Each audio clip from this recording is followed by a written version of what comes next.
Ambati Silks, Kanchipuram Saree Store, now in Vijayawada. Exclusive Pattu Sarees, Salwas and Lehengas.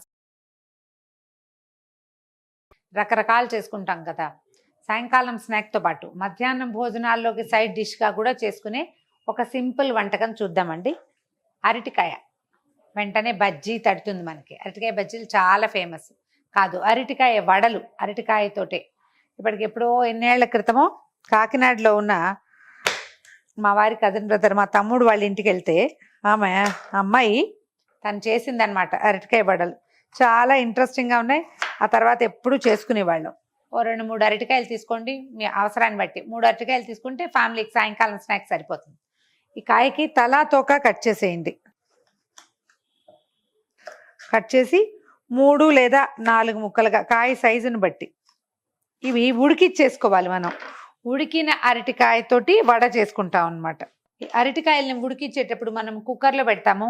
కుక్కర్లో డైరెక్ట్గా పెట్టేయచ్చు. కొంచెం నూనె వేయకపోతే ఈ అరటికాయల్లో ఒక రకమైన జిగురు ఉంటుంది చూడండి, అది గిన్నె అంచులకి పట్టేస్తుంది. ఇక సచ్చినా వదిలిపెట్టదండి. ఎన్ని రోజులు తోమాల్సి వస్తుందో దాన్ని. అరటికాయని నీళ్ళల్లో వేసేసేయండి. ఒకవేళ పెద్ద కుక్కర్లో మీరు స్టీమ్ చేయదలుచుకుంటే కనుక ఏ గిన్నెలో స్టీమ్ చేయదలుచుకున్నారో దానికి కొంచెం నూనె రాసాకే అరటికాయ ముక్కలను అందులో పెట్టండి. లేకపోతే అసలు ఆ జిగురు వదలనే వదలదు. మామూలుగా 3 విజిల్స్ వచ్చేదాకా స్టీమ్ చేసి మనం అన్నం వండుకున్నట్టే అనమాట. ముక్కలు ఉడికిపోవాలి అంతే. మూత పెట్టేద్దాము. మూత పెట్టి 3 విజిల్స్ వచ్చాక ఆఫ్ చేసేయండి. చల్లారాక కాయలు వాటిని ముక్కల్ని నీటిలోంచి తీసేసేయటము, తోలు వలిచేసుకోవటమే అనమాట. అరటికాయ ముక్కలు ఉడికిపోయినాయండి. కొంచెం వేడిగా ఉంది కదా, కాస్త చల్లారుతుంటే మీరు తోలు తీసేయచ్చు. బాగా ఉడికిపోతే చక్కగా ఊడొచ్చేస్తుంది. కొంచెం వేడిగా ఉంది, వెంటనే తీయాలి, చకచకా పని చేయాలంటే అవ్వదు. కాస్త గ్యాప్ ఇస్తే ఈజీగానే ఊడొచ్చేస్తుంది. ఓ ఘాటు పెడితే చాలు, మొత్తం అంతా వచ్చేస్తుంది.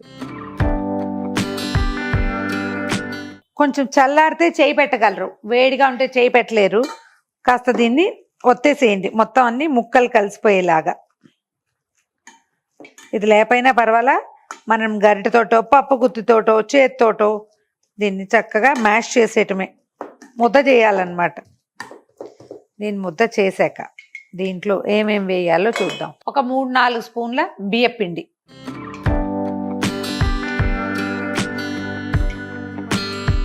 సరిపడా ఉప్పు, కొంచెం కారం. కాస్త రంగు వస్తుంది కారం వేస్తే. మనం ఎలాగో పచ్చిమిర్చి వేస్తాం. ఒక స్పూను, పెద్ద స్పూను అల్లం ముక్కలు. అల్లము, పచ్చిమిర్చి, కొత్తిమీర, కరివేపాకు గ్రైండ్ చేసి కూడా వేసుకోవచ్చండి. ముక్కలు పాళంగా ఉంటే బాగుంటుందని. అల్లము, పచ్చిమిర్చి, తర్వాత కాస్త కరివేపాకుని సన్నటి ముక్కలు తరిగాను అవి, తర్వాత కొత్తిమీర,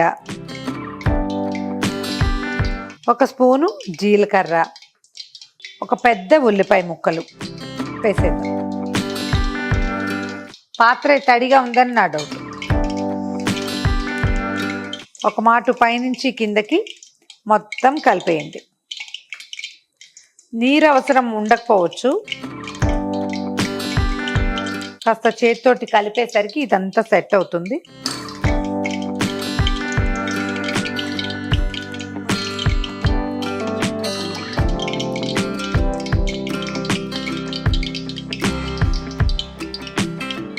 దీంట్లోకి ఇంకా సోడా లాంటివి ఏమి అవసరం ఉండదండి, డైరెక్ట్గా వేసేసుకోవచ్చు. మీకు ఏమైనా ఇంట్రెస్ట్ ఉండి అవి ఇంకా ఫ్లఫీగా రావాలంటే వేసుకోవాలి, కానీ లేకపోతే ఏమి అవసరం ఉండదు. చక్కగా కరకరలాడుతూ వేగుతాయి. పిండి ఆ శాంతం కలిపేసేయండి. నూనె కాగిందో లేదో చూద్దాము. నూనె కాగిపోయింది. కొంచెం సిమ్లో పెట్టి వీటిని ఒక్కసారి తడిచేయి చేసుకుని ఉండలు చక్కగా ఉండలు చుట్టి పెట్టేసుకుంటే ఒక ఉండ తట్టి మనం మసాలా వడ ఎలా వేసుకుంటాము అట్లా వేసేసుకోవటమే. ఇలా మీరు కందని కూడా చేసుకోవచ్చు. కంద వడలు పల్చగా చేయాలి. కందలో బియ్యపిండి వేసుకోవచ్చు, కందిపొడి వేసుకోవచ్చు, పెసరపిండి వేసుకోవచ్చు, ఏదైనా వేయచ్చు. కానీ మందంగా చేయడానికి వీలేదు. కొంచెం పల్చగా చేసి ఒత్తుకుంటే చాలా బాగుంటుంది. ఉండలు చేసుకుందాం. ఇది ఏదైనా ప్లేట్ మీద దేని మీదైనా ఒత్తుకోవచ్చు అండి, మన అలవాటుని బట్టి చేయటమే. ఆ నూనె కవర్లు వాటి మీద కూడా ఒత్తుకోవచ్చు. మనకి ఎట్లా అలవాటు ఉంటే అట్లా చేతితోటి కూడా చేసి వేసేసేయచ్చు. చూడండి, నూనె మీద వత్తాల్సిన పని లేదు. కొంచెం తడిచేయి చేసుకుంటే ఇది కరెక్ట్ గుడ్ షేప్లో వచ్చేస్తుంది. అంచులు పగిలిపోకుండా చేయండి అంతే.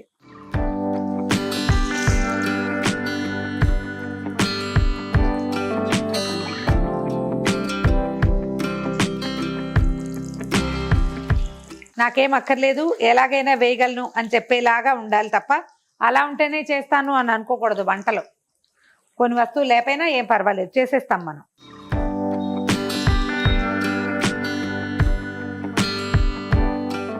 మనం ఒక్కొక్కటి తీసేస్తూ ఇంకోటి ఎక్స్ట్రా యాడ్ చేసుకుంటూ చేయొచ్చు.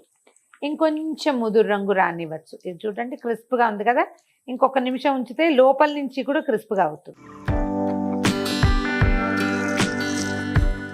భయపడద్దు, దబక్కని పడేయద్దు. స్లోగా వదిలిపెడితే అది చిటిచిట్లాడదు, కొంచెం స్లోగా వస్తుంది, ఈజీగా ఉంటుంది. ఫస్ట్ వేసింది తీసేద్దాం, మనకు కనపడుతూ ఉంటుంది. ఇది తేలింది చూడండి, తేలింది ఎలా గలగలలాడుతుందో చూడండి. ఇప్పుడు ఇందాక వేసింది ఇదిగో ఇది.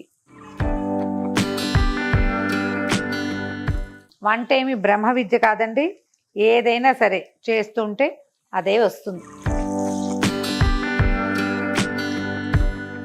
లాస్ట్ వాయి వేస్తున్నాము. ఇది చూడండి, చేత్తో ఇలా సింపుల్గా ఒత్తేసుకోవచ్చు. ఎవరైనా సహాయం ఉంటే ఇంకా ఈజీగా ఉంటుంది. కొంచెం బాగా క్రిస్ప్గా వేగేదాకా ఉంచండి. వెంటనే చకచకా తీసేస్తే లోపల వేగదు, కొద్దిగా సమయం ఇవ్వాలి. పైకి తేలిన తర్వాత కాసేపు నిదానంగా వేగనిచ్చి తీసుకోవాలి.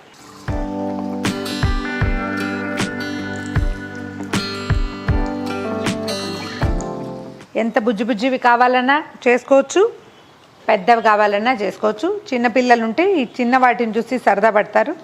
భోజనంలో వేసేటప్పుడు కొంచెం పెద్దవి వేసుకోవచ్చు. ఈవినింగ్ స్నాక్స్ లేదా స్కూల్కి కిడ్స్కి పొద్దుట పూట పెట్టేటప్పుడు ఇలా చిన్నవి వేస్తే చక్కగా పిల్లలు తీసుకుని తినడానికి బాగుంటుంది. ఇందులోకి సాస్, చట్నీ, పచ్చడి ఏమీ అక్కర్లేదు. మామూలు సాంబార్లలో సైడ్ డిష్గా అంటే మనం బజ్జీలు నలుచుకుని తింటాం కదా, అలా తినేసేయచ్చు, బాగుంటుంది. ట్రై చేసి చూడండి. ఒకవేళ ఈ రెసిపీ కనుక మీకు నచ్చితే మీ ఫ్రెండ్స్తో, చుట్టాలతో, కలీగ్స్తో అందరితోటి పంచుకోండి.